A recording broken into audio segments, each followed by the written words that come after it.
Fala galera, tudo bom? Estamos em mais um de Galho em Galho. Voltando pra mesa, fazia tempo, né? Que a gente não sentava aqui na mesa, tava no Hacktal, tava no Startup Summit, agora estamos de volta aqui no Cubo. Nem lembrava como era. É verdade. A última vez que a gente teve aqui, a gente falou com uma pessoa de Portugal, agora estamos com uma pessoa internacional também.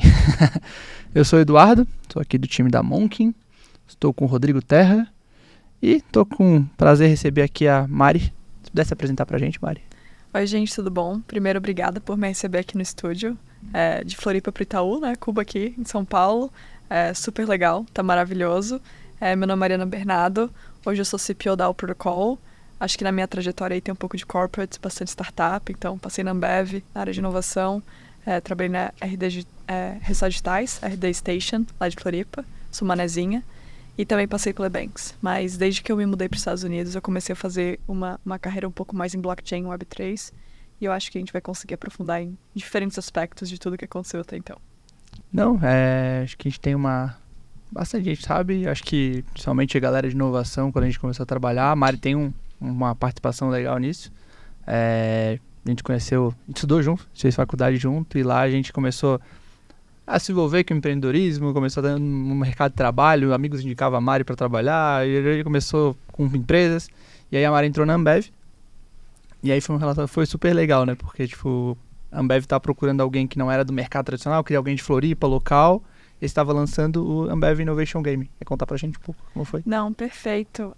Eu acho que realmente na parte de inovação também, a gente começou a ter algumas metas. Alguma delas é estar mais presente no ecossistema de inovação. E acho que quando eu acabei entrando na Ambev, esse acabou sendo uma das principais metas. E acho que precisava de um parceiro para isso, principalmente porque eu era uma das pessoas do time alocadas fora de São Paulo. E a concepção do Ambev Innovation Game foi até engraçado, porque tô até tentando lembrar, mas foi realmente algumas conversas no Whats com o time, lançamos uma ideia, lançamos o nome, tipo, aquelas mensagens que são bem aleatórias, soltas, depois você fala, não, vamos fazer. E aí a gente precisa de algum parceiro para fazer. E aí, por experiência, por Floripa também ser pequena e a gente conhecer muita gente lá, por recomendação, já conheci o Edu, a gente fez uma matéria juntos na faculdade, acabei puxando a Monkin pra gente fazer todo esse desenho do Ambev Innovation Game, do que a gente queria e de como a gente queria comunicar isso. E acho que foi super legal, porque de algo que era pra ser presencial, passou pra híbrido. Quando ninguém fazia híbrido, né? Quando ninguém fazia híbrido, isso era antes da pandemia. Então isso foi muito legal, acho que talvez foi o primeiro, entre aspas, hackathon online que a gente conseguiu fazer, onde nem tinha essa demanda ou necessidade para online, mas foi super legal, acho que a gente conseguiu fazer um trabalho super bom e por isso acabou levando a edições 2 e 3, então foi um super trabalho, um pontapé inicial com a Ambev. Foi mesmo. E assim, não precisa se aprofundar em cada empresa que você passou, mas qual foi o caminho que você trilhou como profissional, antes de sair do Brasil, né? O que você fazia mais ou menos em cada lugar desses dois outros que você falou? Perfeito. Eu acho que Floripa tem bastante influência em como eu ditei um pouco a minha carreira. Eu sou formada em engenharia, só que para te atuar em engenharia tem que ser fora de Florianópolis, porque a gente não pode ter indústria dentro da ilha. Uhum. E Florianópolis sempre foi muito reconhecida por alguns cases que a gente teve em tecnologia. E a gente aspira muito esse área de empreendedorismo em Florianópolis. Então, um pouco também pela infância de sempre gostar de computador, gamings, etc. Eu acho que eu sempre tive essa tendência, e até uma dúvida que eu tive antes de escolher engenharia, que era ciências da computação, foi ter ido realmente para startup. Então, além de algumas experiências um pouco externas na faculdade, ter ido para a Digitais, como a primeira empresa mais tech que eu trabalhei, deu, assim, era onde eu queria estar, né? Então, fiz uma experiência super legal na área de operações, na Resultados Digitais, onde a gente conseguiu ter toda uma ciência da empresa e também entender o processo de vendas, métricas e olhar como um todo como estratégia. Mas acabou depois saindo de startup indo para corporate, né? Então, em corporate, a gente olhava todas as verticais de inovação. Então, era algo que não era só a parte de supply, marketing ou logística que eu estava olhando. A gente estava olhando todas as tendências de inovação que estavam acontecendo no mundo. E talvez foi ali que eu comecei a ter um pouco mais de interface com blockchain. Na RD ou no Ebanks? Na Ambev, como corporate. Tá, tipo. Isso, porque a gente olhava todas as frentes de inovação. Quando eu fiz a minha migração da RD para Ambev, na área de inovação, né? Então, era realmente entender, mapear os problemas e conseguir se conectar com o ecossistema de inovação para ver se a gente conseguia promover não só uma cultura interna de inovação, mas também, cara, como que eu consigo resolver isso com produtos já existentes do ecossistema? E aí tem bastante coisa além disso, né? Mas aí, só para terminar esse storytelling, eu percebi que eu gostava muito mais de estar construindo produtos e estar na ponta da inovação. E eu senti falta de uma cultura de startup. E estar atuando como uma startup, não como uma corporate.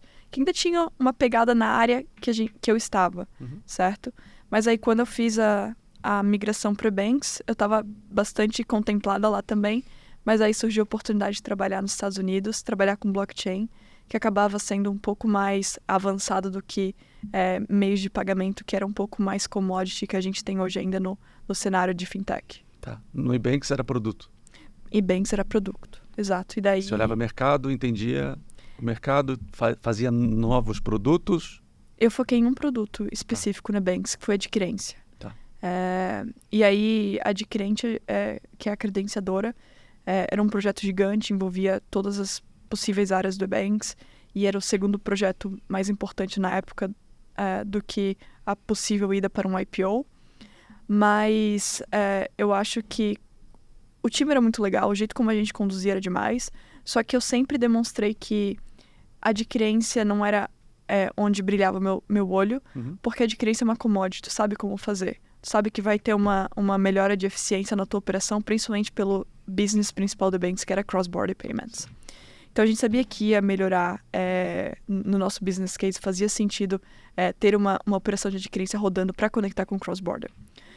Porém, não era quando eu via o cenário de blockchain, de stablecoins, de transações cross-border, eu sabia que muito desse cenário poderia ser disruptado. Ou uma fase de disrupção, né? A gente não sabe de que cliente a gente está falando e como que vai acontecer as ondas disso, mas eu senti que eu queria estar um pouco mais na inovação. Então, além de ter recebido uma proposta, ter casado com o que eu entendia de inovação e de onde eu queria trabalhar, fez mais sentido eu ter migrado e ter decidido, não, quero ir para os Estados Unidos, sempre quis, mas acho que faz sentido eu estar mais na ponta da inovação. Sobre a questão de inovação, né? Áreas de inovação. Perfeito. Você teve no começo de um projeto muito importante que é referência para o Brasil e talvez para o mundo, que é o projeto de construção da área de inovação da Ambev. Com Bruno, Marquinho, o Juninho. Perfeito. E eu queria entender um pouco qual era a tese ali, como é que começou, né? Porque era uma área nova, numa empresa muito grande, e que a grande dor dessas áreas novas de inovação em empresas muito grandes, que a gente tem aprendido, é ser criada, talvez seja mais fácil, mas é se tornar relevante. Como é que vocês pensaram em começar a área e como foi esse processo para começar a se tornar relevante? Até onde você estava, né? E você participou muito, principalmente, né? Acho que a Ambev se relacionava muito bem com o cultura ecossistemas, né? Você era a única pessoa de uma Big Corp que morava em Floripa, eu acho. Sim. E, então, numa época que ninguém era remoto. Exatamente, ainda, né? exatamente. Assim, eu acho que eu dou total mérito pro Bruno nisso. Acho que foi ele que criou minha caixinha, ele que envisionou ecossistemas e foi ele que também acabou vendo, cara, Floripa é algo que a gente não tá cobrindo hoje. E eu acho que era algo que a gente sempre falou que deu muito certo. E a gente queria replicar isso. Cara, a gente quer replicar o que a Mari fez em Floripa em outros locais. E aí, eu acho que tem várias teses, depois eu acho que eu posso fazer uma bate e volta nisso e depois retornar um pouco. Mas a gente sabia que Floripa tinha dado certo. Até quando a gente fazia análise de NPS, etc., Floripa era a que melhor dava feedback para Ambev. Então a gente já percebeu que tinha uma correlação importante com ter alguém presencial lá. E aí o pulo da onde vem da gente conseguir se tornar também referência nacional, além de ter contado com a minha ajuda no ecossistema de Floripa, foi quando o Marquinhos entra. Porque aí o Marquinhos olha como eu faço isso nacional. Porque eu ainda em Você fase... chegou a trabalhar com o Marquinhos? Sim, a gente trabalhou acho que 1 ano e meio juntos. E daí eu acho que o Marquinhos entra para olhar isso nacional.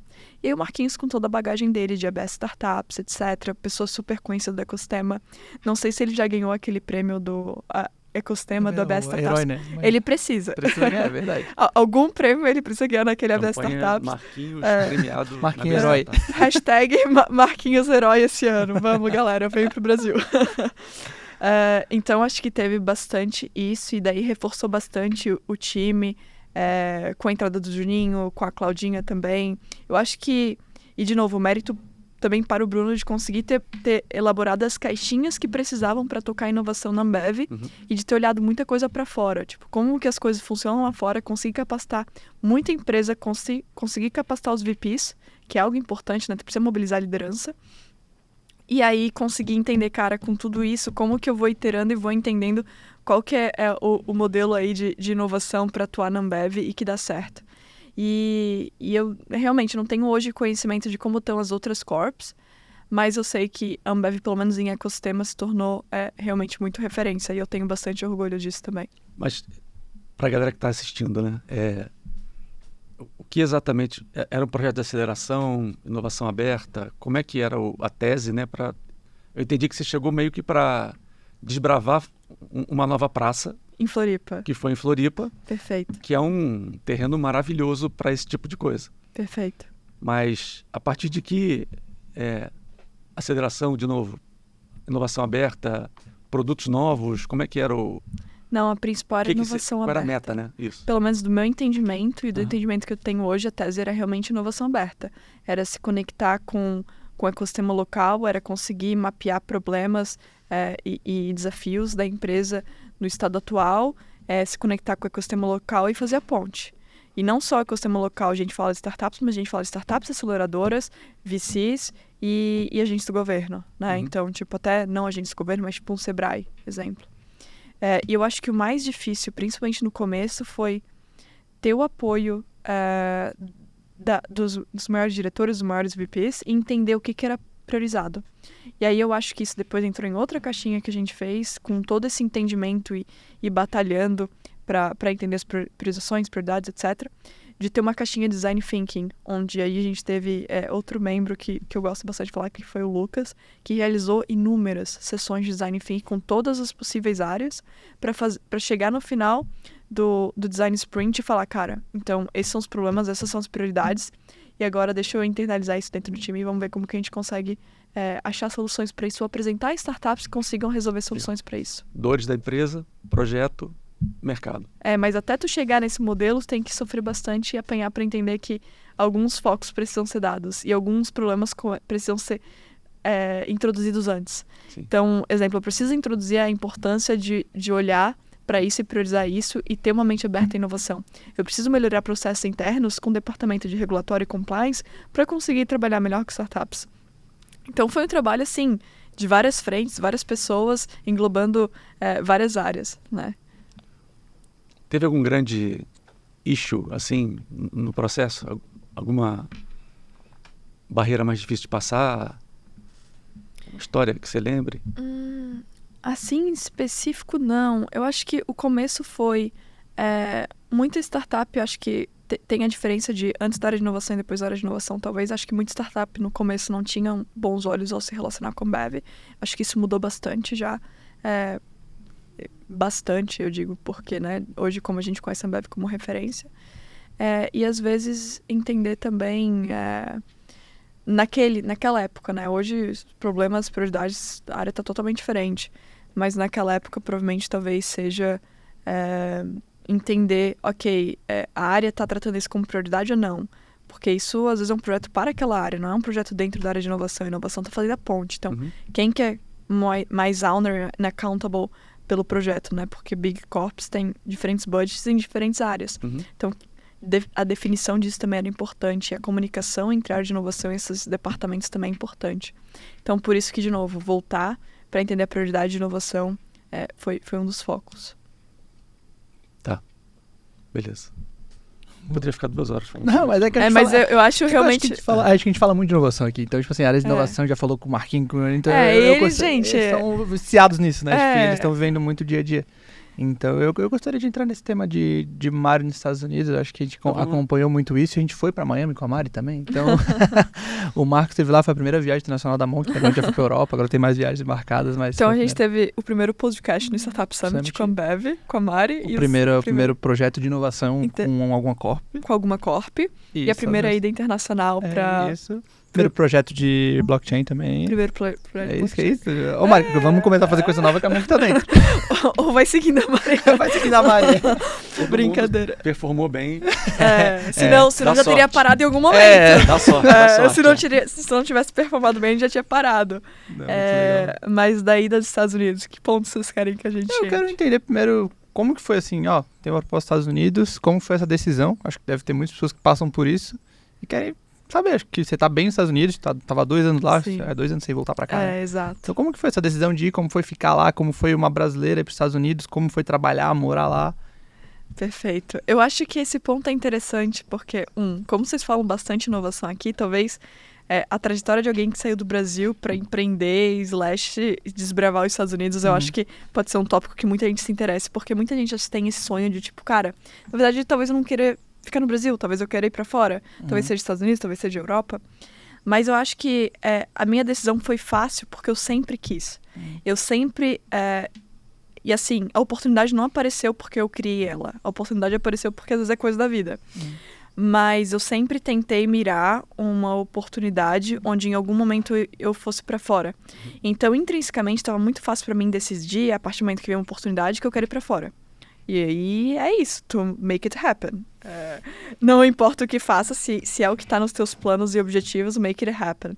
E aí, em alguma visita para minha família, que eu tenho família que mora nos Estados Unidos, eu fui em um happy hour de blockchain e real estate. E eu acho que pela trajetória, por tudo que eu já tinha construído e um pouco por um conhecimento mais específico em blockchain que eu já vinha me aprofundando, acabou em alguns dias surgindo uma oportunidade de trabalhar com uma empresa local lá de Miami. E aí eu não pensei 2 vezes, né? A empresa era de Miami, mas a holding e a principal estrutura ficava no Canadá. Então, basicamente, só precisava regulamentar um pouco a minha situação de visto enquanto eu trabalhava para holding canadense. Então, eu acho que não teve muito uma decisão difícil. Eu acho que o difícil de olhando para isso não é sorte, porque eu poderia estar naquele local, naquela mesma perspectiva, que se não tivesse feito tudo que eu fiz até então, naquele momento, aquela oportunidade nunca teria acontecido. Então, aquela junção que o pessoal fala de esforço mais sorte. E eu acho que aí a decisão foi fácil, mas se adaptar é algo difícil, porque cultura, ainda mais, beleza que a gente está em Miami, uma cultura muito latina, e foi muito legal que eu consegui me interagir bastante com a comunidade brasileira tech de Miami, que é muito pequena, assim, tech Miami, Sim. né, não é, tipo, assim, brasileira tech Miami, então tu vai afunilando, vai afunilando cada vez mais, então, acho que relacionamento super legal com todo mundo lá, acho que eu consegui fazer um bom screening e comunicação com o pessoal até, acho que as principais pessoas que colocam o evento lá, acho que acaba sendo o pessoal da UX Experience. E aí acabei palestrando com eles também, com o pessoal da Accenture e outra empresa de Miami também. Na mesma época que eu estava indo para Miami, o Pripas estava indo para Miami, ou ele também estava se estabelecendo lá, então foi super legal, porque a gente já tinha interagido antes. Então acabou fazendo um contato ficasse um pouco mais forte pelas sinergias de momentos, né? E aí teve essa parte de Miami Tech Community, beleza, Brasil, né? Miami Brasil Tech Community foi mais fácil, mas e o cenário americano? E as startups e tipo cenário tech americano e VCs americanos e tudo que eu já tinha quase que feito no Brasil é como se eu tivesse começado do zero nos Estados Unidos. Porque assim, você vai falar o teu track record, talvez pessoas que entendam Latam conseguem entender, que foda, etc, tudo isso, só empresa, tipo, maior size RD Station, maior size Latam, e Banks, uma das maiores fintechs Latam também, Ambev, puta case de inovação. Ok, mas americanos, o que vão entender disso, né? Óbvio que tem um jeito do teu storytelling, mas para eles você não veio de uma Google, Facebook, etc. Você ainda veio de uma universidade de Floripa. Então você tem que se provar um pouco, né? E aí começar do zero. Para esse tipo de público americano é começar do zero. Sim. Todo mundo fala muito, eu não sei, não vivia, quero aprender sobre como é o ecossistema de inovação nos Estados Unidos e como é no Brasil. O que eu ouço é que lá é muito mais maduro e entende-se a tese melhor das startups, se apoia com muito mais dinheiro e muito mais troca, know-how. E aqui as coisas são muito... Existe a intenção muito forte. Existia para mim no passado recente um interesse por fazer as startups crescerem como negócio e não como geração de valor para o investidor. Mas da mesma forma que entra investindo, sai. Qual a sua percepção de diferença de um mercado para o outro, né? Tá, eu acho que eu não gosto de criar labels para isso, mas tem algumas que são mais fáceis de ver. Aí vamos começar por partes. América tem mais liquidez de investimento, tem mais dinheiro, tem mais capital para investimento. Beleza, isso já auxilia em qualquer crescimento e growth de startups. Quando a gente compara rounds americanos e rounds Latam, já são totalmente diferentes também o tipo de cheque e o tipo de estágio. Outra coisa, são problemas diferentes. Então, o que a gente tem de problema aqui de setor financeiro e fintech não é, às vezes, tão soante ou tão forte lá fora. E acho que em fintech, principalmente, acho que a gente tem uma super estrela que hoje é considerada a maior fintech global, que é a Nubank. Conseguiu um case de sucesso que nenhum outro banco conseguiu. Então, isso mostra também a força que, tipo, Latam tem. Só que quando a gente olha em outras frentes, e principalmente nos maiores unicórnios ou as empresas que acabaram maior case de sucesso, a gente vê que Latam às vezes acaba copiando um pouco o modelo que funcionou lá fora. Só que tem o entendimento de, tipo, tem as conexões, tem o entendimento do cenário local, que às vezes muita empresa americana sofre para entrar em Latam, como a empresa Latam às vezes vai sofrer para fazer uma expansão americana, né? São cenários diferentes. Então, isso é um pouco que eu vejo. Quando eu olho para exemplo agro, imagino que talvez seja diferente também. Não é um setor que eu nunca me especializei, mas eu imagino que também estejam problemas diferentes e estágios diferentes. Acho que a gente tem um agrotech bem forte aqui no Brasil também. O que mais? Quando eu vejo blockchain, né, que é a parte que eu consigo falar um pouco mais, porque desde que eu entrei nos Estados Unidos eu foquei muito mais em blockchain. É que lá a inovação e o conhecimento está muito mais na ponta. Coisa que eu vejo lá, não vejo aqui, não vejo gente nem passando a mão aqui em Latam. Então, tem algumas áreas e setores que eu imagino que lá fora acaba sendo um pouco mais sofisticado do que ainda o brasileiro. E tá tudo bem. Explora um pouquinho mais esse ponto. Exemplo... Tá tudo na ponta, né? Mas isso eu falei na vertical blockchain, né? Porque Não, tá, mas eu acho que a gente pode explorar onde você é mais especializado. Perfeito. Para aprender, né? E até quando você perguntou para mim, tem alguma startup nativa de Web3 aqui no Cubo, foi difícil achar. Eu acredito que na Flora... Não sei nem se tu achou, mas... Não, não achou? Não, tipo, olhei por cima, falei pro pessoal, mas acho que na Flora deve ter em cada... Pelo que conto, pelo que eu tenho lido, tem muito, né? Tipo, então até entender isso, como que tá essa difunção dentro de conhecimentos e novos produtos, e por que tá na ponta também. Não, perfeito. Eu acho que, além de eu falar que tem uma parte mais na ponta de sofisticação de produtos de tecnologia, de inovação, em coisas que, tipo, frentes que talvez não sejam aplicadas agora, mas que tem alguém pensando e desenvolvendo, né? Eu acho que tem como ressaltar o Drex, que eu ainda não tô muito por dentro, porque acho que eu comecei a focar em Brasil desde que eu voltei pro Brasil, que faz 3 semanas só, e volto daqui a pouco pros Estados Unidos, mas tem muita coisa que o governo brasileiro encabeçou que eu acho que foi muito legal. Eu acho que o ambiente regulatório ajuda muito a fertilizar muito o projeto, que hoje os Estados Unidos está penando demais. Por mais que a gente tenha universidades super de ponta, várias pesquisas, produtos, onde eu consiga comparar tecnologia, eu vejo que lá fora está muito mais avançado, muitas empresas hoje estão repensando, cara, será que eu quero estar nos Estados Unidos? Porque esse cenário regulatório tá muito incerto para mim. Eu não quero sofrer com incerteza. E investidor também não quer sofrer com incerteza. Então, isso é um grande e um pilar muito importante que está acontecendo em blockchain nos Estados Unidos. Também acho que imagino para AI, porque a regulamentação está indo nesses dois, só que blockchain é algo que está acontecendo muito mais forte há alguns anos. AI começou mais forte esse ano, digamos, né? Apesar de que produtos estava sendo desenvolvido há alguns anos também. E quando eu falo de tecnologia um pouco mais avançada, é mais entender realmente, às vezes não é nem o conceito de business, tipo, cara, qual o problema que eu estou resolvendo, esse é o produto que vai resolver esse problema, esse é o modelo de negócio, que é muito importante para qualquer startup. Mas eu digo de, tipo, aplicações de, tipo, exemplo, Zero Knowledge Proof. Como que eu provo que algo é verdadeiro sem eu provar que isso é verdadeiro? Tipo, como que eu provo que 1 mais 1 é 2 sem eu fornecer os dados de input? Enfim, tem muita coisa que eu não vejo nem gente falando aqui no Brasil agora. E, de novo, eu tô aqui há algumas semanas, acho que tem muita gente que consegue falar muito mais por mim do cenário brasileiro. Fiquei bem surpresa das reuniões que eu já consegui marcar essa semana em São Paulo, que eu acho que a gente está começando a entrar um pouco mais forte. E eu levanto também uma bandeira que é, se os Estados Unidos está penando com regulação e a gente está vendo o governo brasileiro se posicionar, pelo menos desde o governo passado, do ano passado, começou com alguns sandbox, começou com projetos com o Banco Central, começou com a Fenasbac, vários projetos super legais, eu acho que tem oportunidade aí. Como que a gente pode abraçar uma frente de inovação que pode resolver vários problemas, fornecendo um ambiente regulatório propenso para isso. Então, eu vejo isso como uma oportunidade. Quando eu falo com amigos do ecossistema que também estão aqui no Brasil, e tem várias startups bem legais, só não vejo a mesma densidade que lá fora.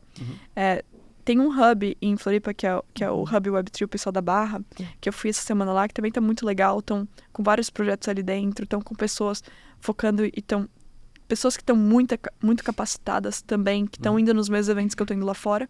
Mas eu acho que também essas pessoas conseguem comparar eventos brasileiros com eventos lá fora, entender o grau e o nível que está o conhecimento. E eu acho que está tudo bem, porque tem que passar uma curva, né, de aprendizado. Só espero que a gente consiga estar numa curva um pouco mais rápida e consiga estar a nível global as soon as we can. E o que a gente pode esperar de produtos blockchain no Brasil nos próximos tempos, assim, que tem lá fora e que está chegando aqui? Assim, eu não esperaria olhando para fora, mas eu esperaria olhando Pro cenário. Pelo cenário, olhando como as empresas estão se posicionando. Eu acho que está vindo... E também tem aquela empresa que nasce para resolver problema local ou nasce para resolver problema global, mesmo estando no Brasil, né? Acho que também tem isso. E acho que isso também casa muito com os meninos das Aros que eu falei em Floripa, que estão indo para mercado global. Nasci no Brasil, mas estou resolvendo problema global e tá tudo bem. Acho que o bom do blockchain é isso, né? Você não precisa focar em problemas locais. Mas existem problemas locais para serem resolvidos e que a regulamentação brasileira vai pedir que tu olhe com um maior enfoque nos problemas daqui, ou pelo menos no cenário daqui, né? E eu acho que as frentes que eu tô mais vendo tá sendo bastante ativos do mundo real, né? Que a gente chama de real assets. Então, tokenização de alguns ativos.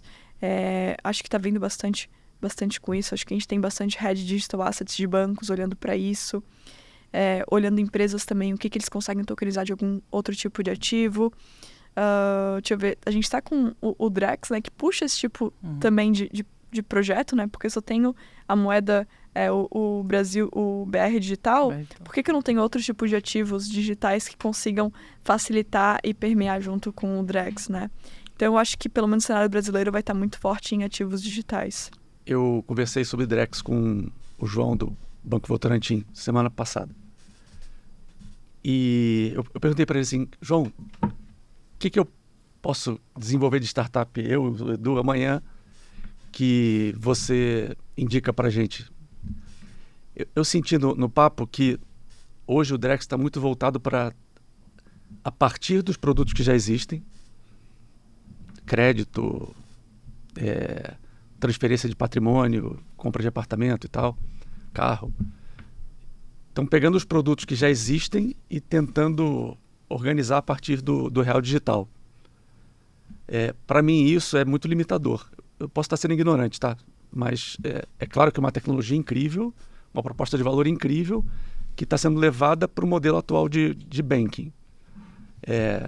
Você tem muito mais experiência que a sala inteira sobre o assunto. Que o prédio todo.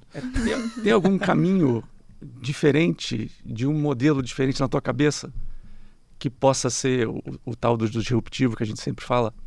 Eu não estou procurando aqui o pote de ouro, mas é só para poder provocar a partir da nossa mesa aqui outras discussões, né? Com outras pessoas. Não, perfeito. De novo, eu tenho que me aprofundar nas peculiaridades do Drex, porque eu também não quero falar nenhuma besteira, mas eu me basearia pelo USDC, que é a stablecoin americana mais regularizada, regulamentada que existe, que é o issue dela, né, a emissão dela através da Circle. Então eu olharia, cara, que tipo de produto que a Circle começou a oferecer a partir da stablecoin que eles criaram.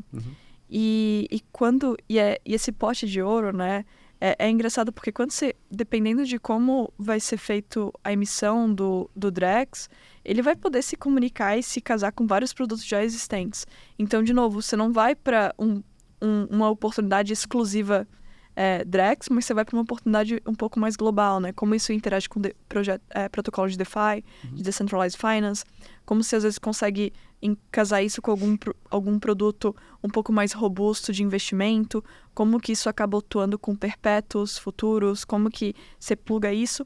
Mas aí olhando como a USDC, né, que seria para mim a maior referência hoje nesse assunto de stablecoins, e de novo, eu preciso fazer um pouco melhor uma análise do Drex, claro. É realmente, cara, staking de USDC, como que você consegue trabalhar com isso e gerar um tipo de yield, né, para a pessoa que está investindo ou está fazendo o gerenciamento desse portfólio. Me ajuda um pouco com menos siglas. Yield nada mais é que rendimento, né? Então, isso. tipo, se eu tenho... É a mesma coisa que tesouro, né? Só que daí é quem faz o gerenciamento da moeda, né? Se eu quero trabalhar um pouco a liquidez da moeda e eu quero trabalhar a liquidez da moeda em diferentes blockchains, como que eu forneço incentivo para que as pessoas tenham essa moeda em outras blockchains? Ou como que eu forneço incentivo para determinada ação, né?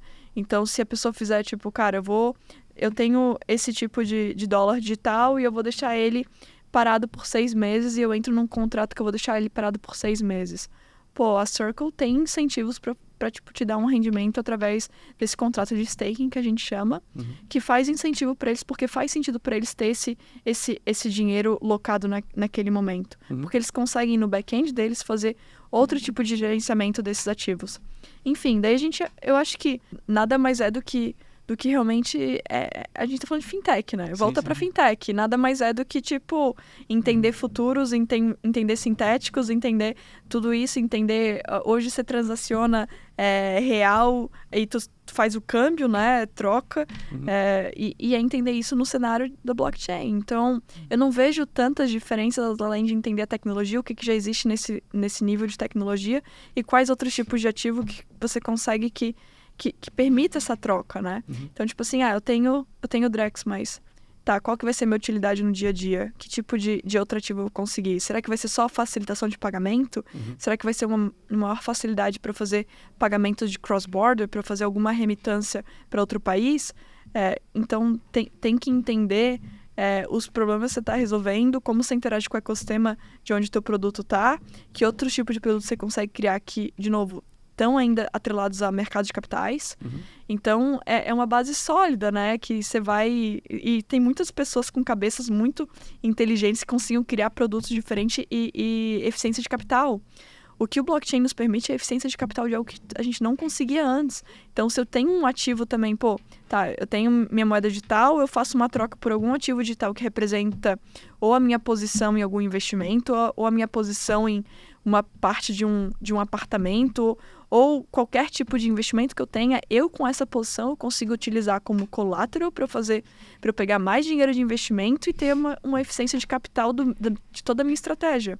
Legal. Então, é um assunto complexo que vai para várias verticais e que eu acho que a base de financeira tem que vir. Porque se não tem base de mercado de capitais, não tem base de investimento, não tem essa base de como a economia funciona, eu acho que já começa errado. Sim. Acho que uma última pergunta que eu queria fazer é, tipo, olhando, vai ter gente gente que não entende nada de blockchain, gente que entende, mas eu ainda vejo uma distância muito grande, assim, talvez muitas barreiras da usabilidade, das pessoas virar uso como comum. O que você acha sobre isso? Você acha que logo vai ser mais comum todos estarem presentes, entenderem, ou você acha que ainda tem um longo caminho no Brasil? Eu acho que esse problema no Brasil, acho que é global. Eu acho que o interessante do cenário Latam, até se a gente pegar a Argentina, né, com o tamanho da inflação que eles têm, cara, a preço é maravilhoso, eles poderem, tipo, fazer a transferência, tipo, ter o ARZ, né, que é a stablecoin da Argentina, que é, se não me engano, a emissão pela Transfero, e eles conseguirem fazer o swap disso para uma stablecoin dolarizado. Cara, eu tiro meu risco de pesos argentinos. Sim. Isso é maravilhoso, você tá resolvendo uma dor, tipo, 1 para 1, então... Pode ter certeza que, dependendo da fricção, o pessoal vai querer entrar nisso, porque é uma dor latente. Mas eu vejo que o maior onboarding de mais pessoas a produtos que tenham qualquer tipo de tecnologia de blockchain é tu remover qualquer tipo de coisa que esteja relacionada à blockchain. Então, tipo, cara, como que tu possa fazer isso as seamless as possible entrar no Instagram e fazer qualquer tipo de interação? Como que você bota isso totalmente no back-end e você faz qualquer tipo de interação ser do jeito que as pessoas estão acostumadas hoje. Que seria, eu entro no aplicativo, talvez eu faça meu login através do Google, só clico ali, sign in with my Google account, e daí eu tenho acesso à minha plataforma, eu tenho meus ativos lá, eu ainda consigo ter a posição deles on-chain, porque eu quero essa verificação do blockchain, né? Não quero centralizar meus ativos em uma plataforma, eu ainda quero gerenciar eles de uma maneira segura, com um onboarding mais fácil possível. Quando a gente chegar nesse tipo de UX, eu acho que todo mundo vai estar interagindo sem saber. Isso, exatamente. Como várias coisas a gente faz e não sabe que está usando a tecnologia ou por trás, né? Exato. Mari, mais uma coisa? Sem fôlego. Não, muito Sem legal fôlego. conversar. Muito bom. Vamos marcar outros papos pra gente conversar também, Não, trazer os vamos para a convidados. parte 2. É, Prometo. a gente vai- Trazer uma que seja galera online, né? trazer uma galera do mercado também, acho legal para acho que pode discussão, ser. acho que seria super legal. Pra gente focar um pouco mais em aplicações, habilidade, Exatamente. blockchain, acho que pode ser um caminho Uma legal pra gente educação do seguir. mercado sobre isso, né? Acho que seria muito legal. Te agradecer Obrigada, por gente. tudo e por conversar aqui, muito legal Eu que falar com você. agradeço também a hospedagem aqui no Cubo. Quando precisar, só dá um toque e o pessoal Sua te casa. bota. Obrigada, isso. gente. Pode ser a sua casa em São Paulo. Obrigada. A Giovana Tonelli falou isso, sabia? Ah, é? Ó, top. Não, mas Gosto de parafrasear, então. Minha casa São Paulo. boa. Agradecer os apoiadores aí, Cubo Itaú, Acate, Red Bull, Bicafé, Fujifilm e todo Ambev e todo mundo tá aqui. Obrigado, Terra. Mas Obrigado para nós. E se puder dar uma dica pra galera antes de ir embora, Uma dica. qualquer coisa. Eu acho que a gente tem algumas bíblias, né, de blockchain, que eu acho que é Mastering Bitcoin, Mastering Ethereum. Acho que tem um white paper também, que são muito importantes, que são a primeira proposal do Bitcoin, que foi feito pelo Vitalik e outras pessoas. Acho que... não, desculpa, do Bitcoin não, do Ethereum, do white paper do Ethereum. E a gente também tem o white paper do Bitcoin, que a gente não sabe, né, quem criou, etc. Tudo aquele Satoshi Nakamoto, blá, blá. Acho que são good start points, mas eu acho que tem bastante hoje recurso na internet para isso, principalmente nos sites oficiais do Ethereum. Acho que o OpenZeppelin também é uma empresa legal que está com bastante conteúdo nisso. Mas eu acho que a terceira dica, além dessas opções que eu já dei, é realmente, tipo, ok, vamos falar de tecnologia, mas vamos falar de aplicação de mercado e vamos falar em resolvedores, né? Acho que algumas pessoas esquecem um pouco disso e eu acho que isso é fundamental para qualquer startup. Boa. Sensacional. Então, beleza, galera. Esse foi mais um de Galho em Galho. Valeu, Mari. Valeu, galera. Até mais.